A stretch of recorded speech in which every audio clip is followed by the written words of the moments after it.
Добар ден во дневникот во 16:30. Еве кои настани му дадоа билег на денешниот ден.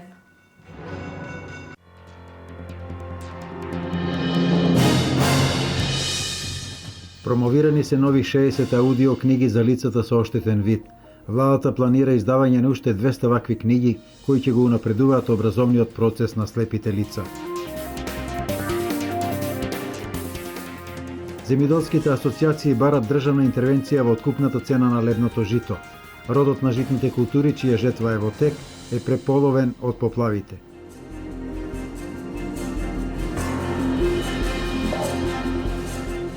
Ќе се реконструира старото училиште во Пехчевско Негрево и ќе стане едукативен центар за биодиверзитетот и природните богатства на Брегалничкиот регион.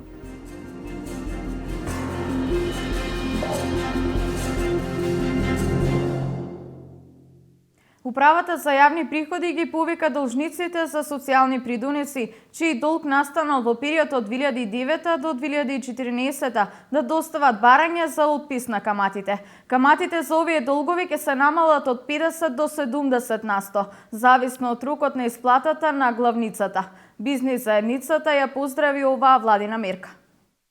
Управата за јавни приходи и регионална дирекција ШТИП ги повика должниците за социјални придонеси чиј долг настанал од 2009 година, заклучно со декември 2014 година, да достават барање за отпис на каматите. Отпис може да побараат работодавци, самовработени лица, земјоделци, како и верски службеници и државни институции. Управата за јавни приходи, регионална дирекција ШТИП ги известува сите подносители на пресметки на бруто плата дека можат да достават барање за отпис на камати до Управата за јавни приходи. Имено каматите за стасани обврски по основ на придонеси од задолжително социјално осигурување од 1 јануари 2009 година до 31 декември 2014 година. Имено за ова да се удоволи мора да бидат исполнети некои услови, односно до декември 2008 година даночниот обврзник да нема некои стари долгови по основ на пресметка исплата на МПИН. Исто така од јануари 2015 година треба да има доставено исплатено плата, меѓутоа и треба да се запази континуитетот на редовно исплаќање од 2015 година. Доколку континуитетот од 2 последователни месеци се наруши, барањето што е доставено за отпис на камати по стасани обврски по основ на придонеси ќе им биде укинато. Доколку се исполнат обврските на даночните обврзници, може да им се отпишат 70% од каматите, доколку за останатите обврски ги платат во рок од 12 месеци или 50% доколку обврските ги платат во текот на 24 месеци. Поднесувањето на барање за отпис на камати е заклучно 31 декември 2015 година. Банкарските гаранции за земјоделските кредити се намалуваат. Земјоделците полесно ќе доаѓаат до кредити, улеснувањето на постапката доаѓа од гарантниот фонд. Земјоделците од регионот се резервирани кога во прашање е задолжувањето во банките. Во иднина македонските земјоделци полесно ќе доаѓаат до кредити од комерцијалните банки и затоа ќе им бидат потребни половина помали банкарски гаранции.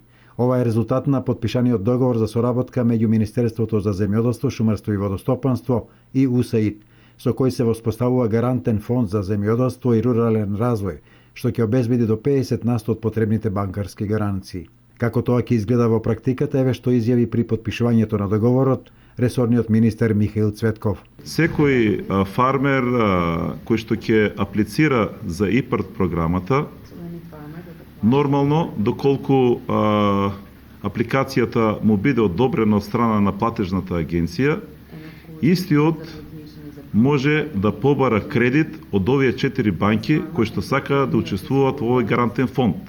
Значи тоа е, како што рековме, Комерцијална банка, Прокредит банка, Хал банка и Стопанска банка Битола. Висината на кредитот доколку е до 200.000 евра, ќе биде гаранцијата ќе биде до 50% и доколку е до 500.000 евра, ќе биде 40% гаранцијата. Значи гарантниот фонд, уште еднаш да повторам, практично ќе гарантира 50% од хипотеката. Гарантниот фонд ќе функционира наредните 10 години и преку него ќе се пласираат кредити во висина од 20 милиони американски долари, а доколку побарувањата се поголеми, ќе има можност да се обезбедат дополнителни средства. Полно заинтересирани, ама многу комплицирано со документација. Многу документи треба за поднесување. Јас лично одих прашувах и се откажах. Кредито за земјале ќе се зема, ама производството е ептен намалено. Да кажеме, уструмеца патлиџанот е 6 денари, нема кој да го зема, а кредитот треба да се исплати. На това една семка, да кажеме, 7-8 до 10 динара постига за да земаш и на крајта една гајба патлиџане за 50 денари е уструмица и никој не може за кредитот. Независно од ваквите неоптимистички изјави, договорните страни на овој гарантен фонд веруваат и очекуваат дека на овој начин ќе се забрза развојот на земјоделството во Македонија и ќе се придонесе за поголем просперитет на многу домаќинства во руралните средини. Со овој договор за соработка за банкарски гаранции ќе бидат до 50% од секој земјоделски кредит, односно во следната декада ќе бидат гарантирани кредити во износ од 20 милиони долари. Штипските социјалдемократи денес со обвинување кон јавното предпријатие ИСАР заради ширење на нивната работа во приградската населба Балканска и договорите кои ЈП ИСАР ги склучува со жителите. Нема ништо незаконско во договорите, бидејќи Советот на општина Штип одлучи сите приградски населби да се приклучат во водоводниот и канализациониот систем на ИСАР, вели директорот Ангел Бојаджиев. СДСМ од Штип на пресконференција излегува со реакција против јавното предпријатие ИСАР во врска со наплатата на ѓубретарина, градско зеленило и канализација. Тие наведуваат дека јавното предпријатие ИСАР нелегално им дела договори на жителите во населбата Балканска, а не им обезбедуваат чиста вода за пиење на жителите во ниту една приградска населба. Во овие договори не е наведено колкава ќе биде сумата, односно колку тоа ќе ги чини граѓаните и по која одлука на Советот на општина Штип ќе се врши наплатата. Ова е незаконска постапка на незаконски поставениот ВД директор на јавното предпријатие ИСАР. Дополнително, од граѓаните се бара да плаќаат за канализација, а сите фекални води од населбата Балканска, како и од населното место Чардаклија, наместо во градскиот колектор, истекуваат директно во реката Брегалница, на неколку метри од самата населба. Јавното предпријатие ИСАР по обвинувањето на СДСМ изјави дека тие подеднакво се грижат за сите граѓани. Тие се вклучени во канализационата мрежа.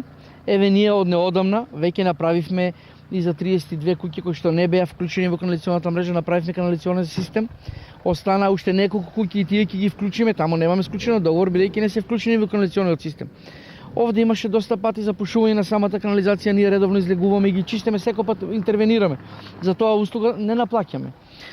Исто така како јавно предпријатие во ова населба редовно ги косиме тревните површини, го изфрламе сметот, така да секој домаќинство, секој стан треба да си направи договор со јавното предпријатие ИСАР, со одлука на Совет е цената утврдена за наплаќање на канализацијата кој што е секаде во целата општина и овде важи истата цена.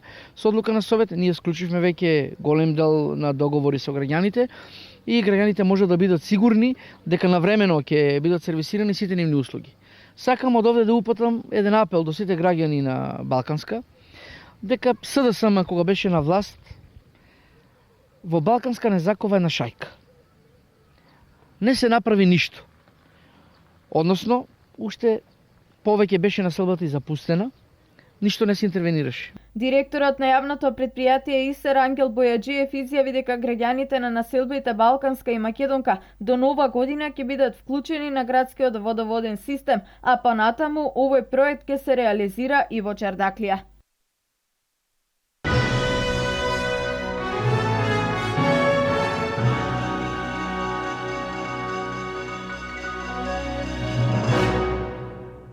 Со средства од инвестициона банка како грант од владата на Република Македонија ќе се гради канализацијски систем и пречистителна станица во село Вирче Делчевско. Претходно ќе се поставува канализација и во село Град. Позитивен одговор доби општина Делчево за изградба на канализациона мрежа и пречистителна станица и во село Вирче, откако пред месец дена беше одобрена изградбата на канализација во село Град, а градоначалникот Дарко Шехтански ја најави и канализацијата во село Вирче. Сега конечно Европската инвестициона банка даде зелено светло за решавање и на овој проблем за жителите на село Вирче. Ова што го веќе имаме најавено, полека се остварува. Околу канализација град веќе е познат изведувачот, тоа е белешка фирма Изгрев. Што се однесува до канализацијата во село Вирче, во тек е тендерска постапка, така да се надеваме за 20 на дена и таму изведувачот ќе биде познат. Тоа би значило дека во текот на летото ги очекуваме почетокот на градежните активности. И за двете села се разбира. Финансиските средства за изградба на фекална канализација и пречистителна станица во селата Град и Вирче се обезбедени преку кредит од Европската инвестициона банка во форма на грант од владата на Република Македонија, со тендер распишан од Министерството за транспорт и врски. Започна реконструкцијата на дел од улицата Теодосија Паунов во Кочани, на потегот од кружниот тик до автобуската станица. Претходно на овој дел поставена е атмосферска канализација, а целосното завршување на асфалтирањето се планира најдоцна до понеделник. Започна активностите околу реконструкцијата на улицата од кружниот тек до автобуската станица во Кочани, која беше оштетена од поставувањето на атмосферската канализација. Како што вети од општината, градежната фирма Жикол од денеска започна со подготовка за асфалтирање на оваа улица. Веќе подолг период таа е оштетена од изградбата на атмосферска канализација, така да денес се отпочна со реконструкција на оваа улица, ќе биде целосно обновена во делот од кружниот ток до крајот на автобуската станица, а додека другиот дел од автобуската станица до негде до кам маркет кај што е поставен, ќе биде реконструиран само еден дел од траката која е оштетена од временските неприлики. Финансиските средства се обезбедени од градежната фирма која е задолжена да ги санира штетите. Активностите целосно се очекува да бидат завршени во понеделник. Општина Виница го креира развојот на општината за наредните 5 години. Повеќе члената работна група денес ги утврдуваше приоритетните проекти кои треба да овозможат услови за подобар живот на населението. Општина Виница ги дефинира стратешките развојни цели за наредните 5 години. Тим од 20 на луѓе, представници од повеќе јавни институции и бизнис заедницата, треба визионерски да ги дефинираат главните насоки во кои ќе се одвива развојот на општината, со што ќе се извлечат и главните проекти кои локалната самоуправа самоиницијативно или со помош на донатори ќе треба да ги реализира во наредниот 5 годишен период. Старата стратегија за локален економски развој веќе е помината и најголем дел е и реализирана.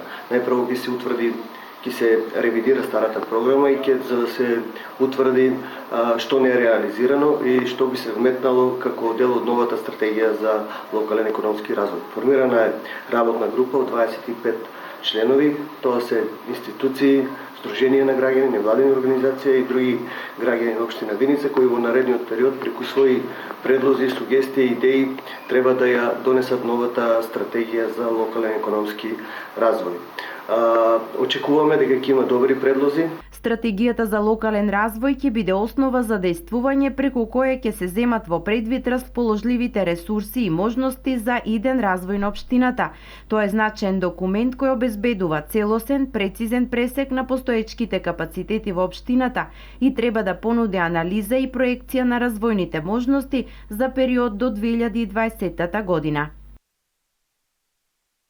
СВР Штип расветли 6 тешки кражби од автобус и стан, автомобил, товарно моторно возило и куќа. Една тешка кражба на дрзок начин и 2 кривични дела од земање на возило. 6 мина штипјани на возраст од 17 до 40 години се осомничени дека се сторители на овие кражби. СВР Штип од почетокот на годината има расветлено скоро половина од кривичните дела од непознат сторител. СВР Штип расветли повеќе кривични дела, од кои 4 кривични дела кражби во Штип. Од стани од куќа се одземени мобилни телефони и парични средства, од автобус се одземена нафта, а сторена и тешка кражба на дрзок начин, насилно и со теглење на оштетениот од вратот му одзеле златно ланче. СВР Штип против нив поднесе соодветни кривични пријави. Секторот за внатрешни работи Штип по претходно преземени мерки и активности деновиве расветли повеќе кривични дела, од кои 4 кривични дела кражби извршени во Штип од автобуси, од кои е одземена нафта, од стан е одземен мобилен телефон, и од патничко моторно возило одземен катализатор, 2 кривични дела, тешка кражба, од кои една извршена од товарно моторно возило, при што сторителот се обидел од резервоарот да источи и одземе нафта, но истиот од страна на полициски службеници е фатен на лице место, и една тешка кражба од куќа, од каде одземен мобилен телефон и пари. Едно кривично дело, тешка кражба на дрзок начин, при што сторителот од вратот на оштетената со теглење искинал и одзел златно ланче, и 2 кривични дела одземање на моторно возило. Од страна на секторот за внатрешни работи Штип, фатени се 6 лица на возраст од 17 до 40 години и поради постоење на основано сомнение дека истите се сторители на горе наведените кривични дела, по целосно комплетирање и документирање на кривично-правните настани ќе бидат поднесени соодветни пријави.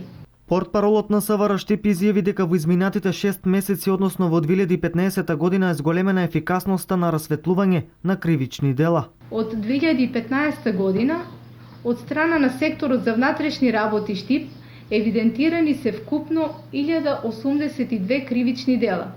Во поглед на ефикасноста на расветлување од регистрираните 607 кривични дела со непознат сторител, расветлени се вкупно 272 кривични дела или 47%, со што е постигнато зголемување на ефикасноста во расветлувањето на кривичните дела. Безбедносната состојба на подрачјето што го покрива СВР Штип се цени како поволна и стабилна.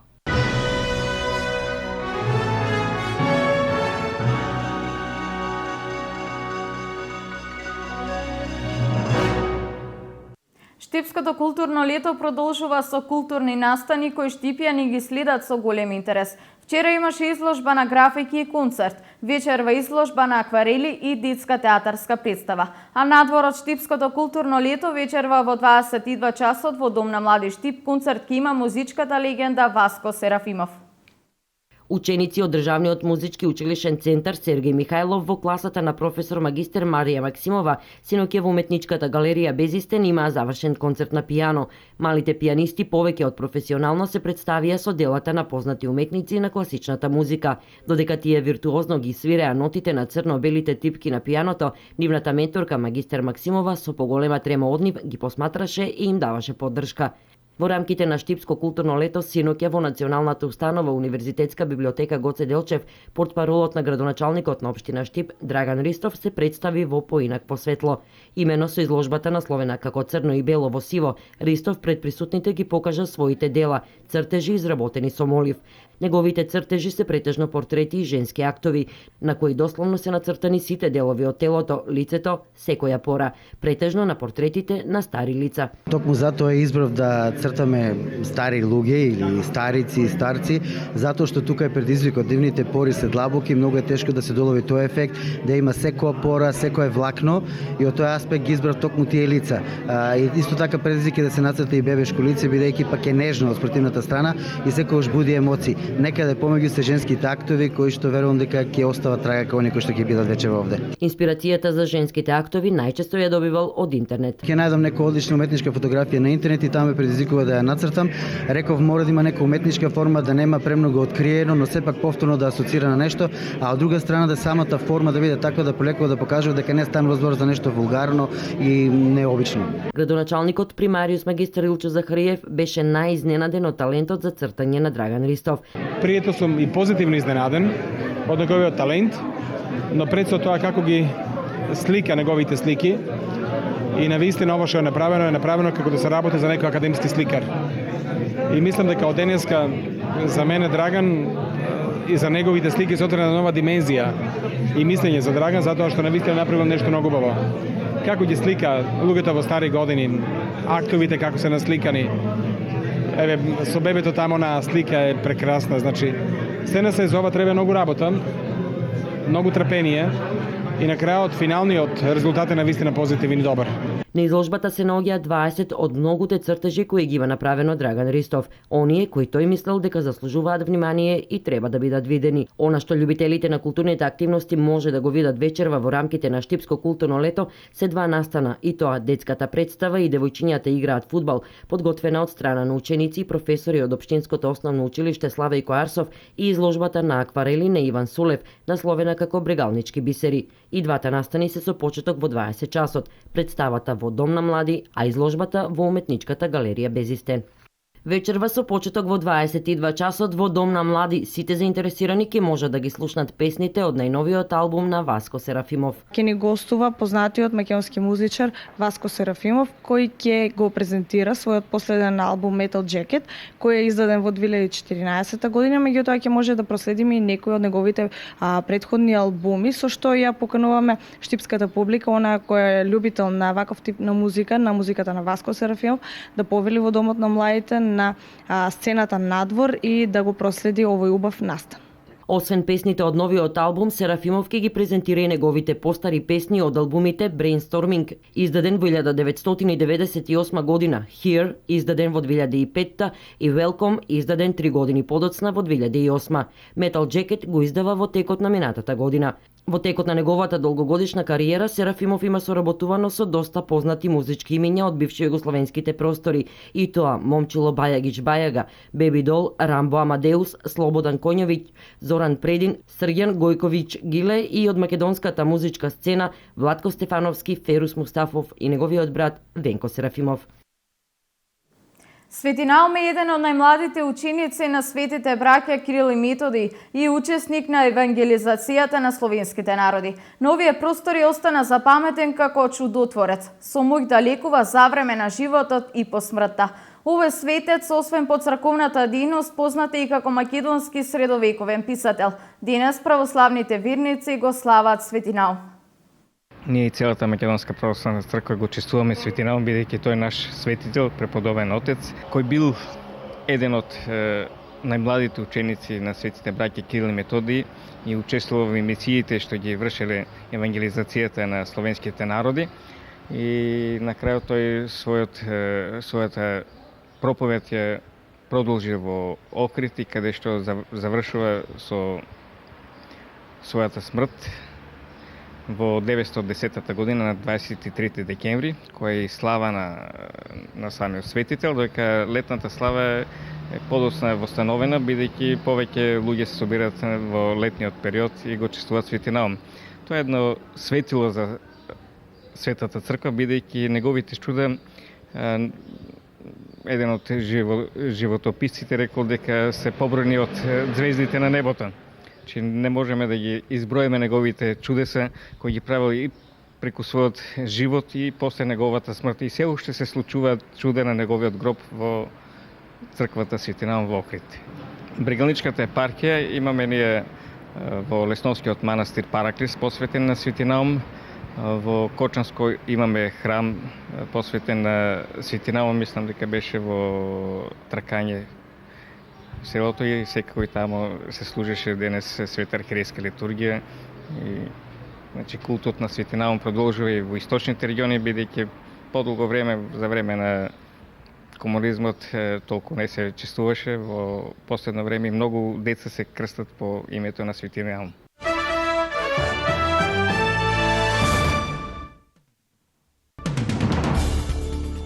Земјотрес со интензитет од околу 4 степени по Рихтер беше почувствуван во западна Турција, соопшти Европскиот сеизмолошки центар. За сега нема извештаи за штети и настрадани. Потресот е регистриран денес на полнок. Епицентарот е во близина на 125 км југозападно од Бурса. Меѓународниот монетарен фонд прогнозира дека може да биде неопходно отпишување на дел од долгот на Грција, бидејќи земјата нема да биде во состојба да го враќа поради натамошното слабење на структурните реформи и пат на правичниот буџетски дефицит, се наведува во извештајот на фондот. Вкупните финансиски потреби на земјата се зголемиле поради големите политички промени во Атина и се проценуваат на вкупно 50 милиарди евра. Најмалку 12 пакистански војници загинаа откако 4 патнички вагони паднаа во канал поради уривање на мост во провинцијата Пенџаб. Армијата соопшти дека возот излетал од шините, а биле спасени 80 патници, од кои 5 се тешко повредени. Портпаролот на пакистанските железници изјави дека друг патнички воз, што превезувал стотици луѓе, минал преку истиот мост околу 90 минути пред несреќата.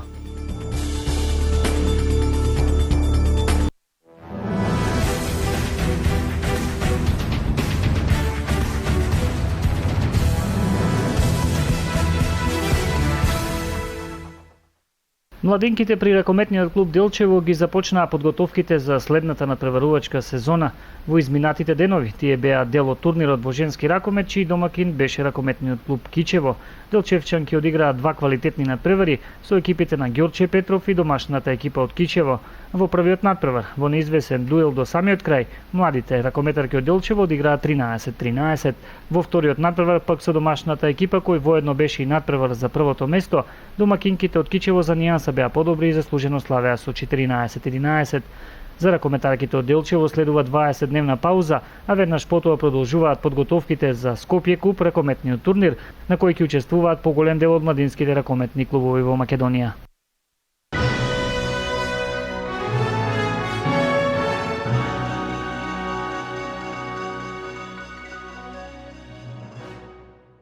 Заврши дневникот, видете на крај какво време не очекува и имајте убаво петочно попладне. Бидете со нас и во 20 часот во второто издание на дневникот на Канал Плюс.